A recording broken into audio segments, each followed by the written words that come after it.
Collector महोदय ने मात्र एक जिले के बड़े व्यापारी और उद्योगपति जो अपने आप को सफेद पोस्ट समाज सेवी कहते हैं, जिन्हें लोग संजय तिवारी के नाम से जानते हैं, उनको फायदा पहुंचाने की दृष्टि से उस पटवारी को प्रताड़ित किया गया। मानसिक पटवारी का कसूर सिर्फ यह कि उस पटवारी के मामा की जमीन वो संजय तिवारी की जमीन के सामने। किसी भी विभाग के वरिष्ठ अधिकारी का व्यवहार एक गार्जियन की तरह होना चाहिए, ताकि वह अपने मातहत काम करने वालों के सुख दुख में न केवल शामिल हो, बल्कि आवश्यकता पड़ने पर उनकी मदद भी कर सके। यदि वही अधिकारी अपने नीचे काम करने वाले कर्मचारियों को प्रताड़ित करने लग जाए तो फिर स्थिति क्या होगी कहा नहीं जा सकता। ऐसा ही कुछ पिछले दिनों हुआ, जब हमारे राजस्व विभाग में कार्यरत एक पटवारी जो अधिकारियों की प्रताड़ना के चलते आज जीवन से संघर्ष कर रहा है, उसकी स्थिति मानसिक प्रताड़ना के चलते अर्ध विक्षिप्त सी हो गई है। मामला है पटवारी संदीप कुशवाहा का, जिसके बारे में बताया जाता है कि वह ऐसे व्यक्ति का रिश्तेदार है जिसकी प्रशासनिक अधिकारियों से या तो बन नहीं रही थी या कुछ अनबन थी, जिसका शिकार संदीप कुशवाहा बना। उसे बुलाकर पहले तो डांटा डपटा गया, फिर उसके काम को लेकर उसे बुरा भला कहा गया कि तुम्हारा काम ठीक नहीं है, तुम्हें निलंबित कर दिया जाएगा। और इस तरह धमकाते हुए उसे पहले तो एक शोकाज नोटिस दिया गया कि तुम्हारी कार्य की प्रगति नहीं है वगैरह वगैरह। यह लेटर जब उसको मिला तो उसने उस लेटर का जवाब मैं दस्तावेजों के मैं तथ्यों के इतना सटीक दिया कि अधिकारियों से उसका जवाब देते नहीं बना। मजबूरन क्या करते, तो फिर एक झूठी शिकायत उसकी कराई गई। शिकायतकर्ता कौन है, आज तक यह अज्ञात है।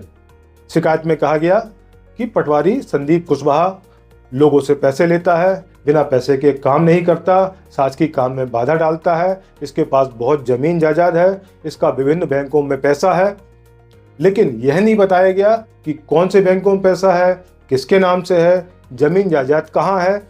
हवाई शिकायत, और इस शिकायत के आधार पर अधिकारियों ने संदीप को प्रताड़ित करना प्रारंभ कर दिया। कहा कि तुम्हारा निलंबन हो जाएगा, और उसके बाद फिर यह कहा गया कि तुम्हारा निलंबन हो चुका है और 1-2 दिन में तुमको आदेश मिल जाएगा। ऐसा कहते कहते कहते 10-15 दिन हो गए। अब आप कल्पना कर सकते हैं कि यदि कोई ईमानदार कर्मचारी, सीधा साधा व्यक्ति जो कि ईमानदारी से काम करता रहा हो, उसे इस तरह प्रताड़ित किया जाए, उसकी ईमानदारी पर शक किया जाए, उसे यह कहा जाए कि तुम्हारा निलंबन हो गया है, तो निलंबन की बात सुनते ही निश्चित रूप से उसको मानसिक आघात तो पहुंचेगा ही, क्योंकि निलंबन एक ईमानदार कर्मचारी के लिए बहुत बड़ी चीज होती है, डूब मरने वाली बात होती है कि वह निलंबन का आदेश लेकर कैसे अपने घर वालों का सामना कर पाएगा, समाज में उसकी प्रतिष्ठा प्रभावित होगी कि नहीं। आखिर बहुत से सवाल हैं जो उसके मन में कौंधते रहे, और निलंबन का आदेश उसे दिया नहीं गया, बताया गया कि तुम्हारा निलंबन हो गया है। ऐसा करते करते करते आखिर में जब बहुत ज्यादा हुआ तो, और इस दौरान ऐसा भी होगा कि बीच में जो संदीप कुशवाहा से अधिकारी करवाना चाह रहे थे वह शायद काम नहीं हो सका, तो 2/9/2025 का 2 सितंबर का निलंबन आदेश संदीप कुशवाहा को 15, 16 या 17 सितंबर को दिया जाता है। 2 सितंबर में आदेश जारी हो गया निलंबन का। दिया कब जा रहा है, 15 दिन बाद। अब 15 दिन बाद उसे निलंबन आदेश दिया गया। मान लो निलंबन पहले ही कर दिया गया था, संदीप गलत था, काम अच्छे से नहीं कर रहा था, उसके विरुद्ध शिकायत पक्की थी, उसकी जांच हो गई थी, तो निलंबन हो गया था, आदेश दे दिया जाता। 15 दिन उसको मानसिक रूप से प्रताड़ित करने का आखिर क्या औचित्य। इसके बाद स्थिति चलती रही, महीने 2 महीने का समय हो गया। लगातार अपनी सफाई में संदीप वरिष्ठ अधिकारियों को अवगत कराते रहा, लिखित में पत्र भी दिए, लेकिन कोई कार्रवाई नहीं हुई। पिछले 10-15 दिनों से ऐसा सुनने में आया है कि यह कहा जाने लगा कि संदीप तुम्हारी बहाली हो गई है और बहाली का आदेश तुम्हें दे दिया जाएगा। संदीप रोज जाता और अधिकारियों से पूछता, लेकिन उसे बहाली का आदेश नहीं दिया जा रहा था। यह सब होते होते उसकी स्थिति बहुत ज्यादा गंभीर हो गई। बताया जाता है कि वह कई रात तक सोया भी नहीं, और इसी प्रताड़ना के चलते उसका मानसिक संतुलन गड़बड़ा गया। 2 दिन पहले उन्होंने यह किया कि अपने आप को कमरे में बंद कर लिया। वह तो परिजन यदि तुरंत नहीं देखते तो कुछ भी अनहोनी हो सकती थी। लोगों ने ताला तोड़ा, संदीप को बाहर निकाला और इस दौरान बताया भी जाता है कि संदीप ने सोशल मीडिया में एक पोस्ट कुछ ग्रुप में डाली। उस पोस्ट को पढ़ने के बाद उसके परिजन, साथ के काम करने वाले सब एक्टिव हुए, उसके घर पहुंचे और तब जाकर लोगों ने देखा कि यह कितनी प्रताड़ना का शिकार था और इसका मानसिक संतुलन कितना बिगड़ा हुआ है। तुरंत आनन फानन में वरिष्ठ अधिकारी भी पहुंचे और उस दौरान बैक डेट का उसकी बहाली का आदेश उसके एक मित्र के मोबाइल पर व्हाट्सएप किया जाता है और उसे दिखाया जाता है कि तुम्हारी बहाली हो गई है। बहाली का आदेश 15 दिसंबर का है, दिया कब गया?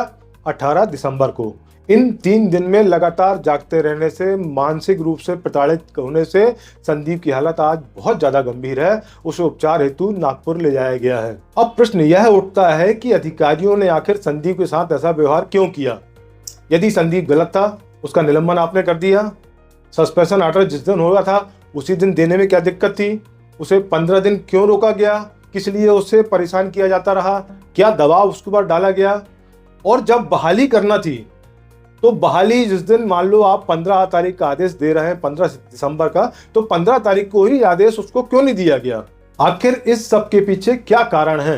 क्या करना चाह रहे थे आप? आपकी इन नीतियों के चलते आखिर एक व्यक्ति आज जीवन मृत्यु से संघर्ष कर रहा है, उसका परिवार बिखर गया है। इसका दोषी कौन? आखिर अधिकारी क्यों नहीं समझते एक अच्छे परिवेश में काम लेना ये ज्यादा बेहतर है कि हम अपने नीचे काम करने वाले कर्मचारियों को प्रताड़ित करेंगे तो हमारा काम होगा। संदीप के साथ जो हुआ वह निश्चित रूप से हमारे यहाँ की प्रशासनिक व्यवस्था की पोल खोलता है। यदि कर्मचारी गलत है, आप उसको पनिश कीजिए, कोई दिक्कत नहीं, लेकिन इस तरह प्रताड़ना करने की क्या आवश्यकता? और यदि गलत नहीं था तो फिर आज जो उसकी स्थिति है, जो उसके परिवार की स्थिति है, इसका दोषी कौन? आज जो साथ के कर्मचारी हैं, सड़क पर हैं, भयावह माहौल बना हुआ है, इसका भी जिम्मेदार कौन? क्यों नहीं समझते ये बड़े अधिकारी? इनके नीचे काम करने वाले कर्मचारी भी इंसान हैं, उनकी भी इज्जत है, उनका भी स्वाभिमान है। आखिर अपना स्वाभिमान गवाकर कोई कब तक काम करेगा? क्या अपनी गलती को ये वरिष्ठ अधिकारी समझेंगे, एक्सेप्ट करेंगे? और उस परिवार के साथ जो कुछ हो रहा है, आज वह परिवार जिस मानसिक स्थिति से गुजर रहा है, क्या उसे बचाने में ये अधिकारी उनके साथ कांधे से कांधा मिलाकर खड़े रहेंगे या फिर लोगों को ही कुछ करना होगा?